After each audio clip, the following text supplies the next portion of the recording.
ଆଜି ଦେଖିବାକୁ ପାଇବେ ଆଜି ସୁଗନ୍ଧା କହିବେ ସୁନୈନାକୁ ମୁଁ ମୋ କାନି ପତେଇକି ତମ ଆଗରେ ମୋ ଶଙ୍କା ସିନ୍ଦୁରର ଭିକ ମାଗୁଛି।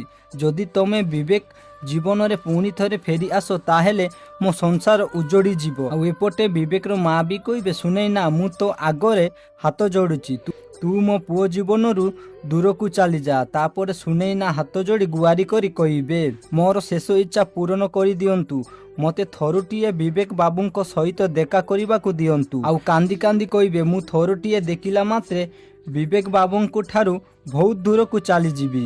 ତାପରେ ବିବେକର ବାପା କହିବେ ଆରେ ବିବେକକୁ ଦେଖା କରିବା ପାଇଁ ସୁନୈନାକୁ ପୁରା ଅଧିକାର ଅଛି। ଆଉ କହିବେ ଚାଲ ମୁଁ ତୋତେ ବିବେକ ପାଖରେ ନେଇକି ଯିବି।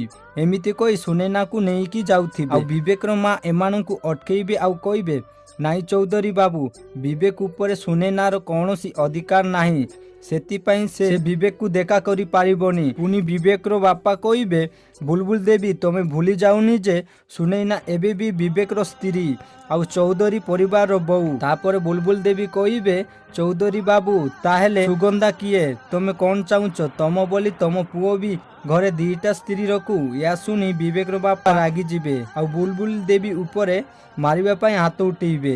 ତ ଦର୍ଶକ ବନ୍ଧୁ ସୁନୈନାକୁ ବିବେକ ସହିତ ଦେଖା କରିବାକୁ ଦେବା ଦରକାର କି?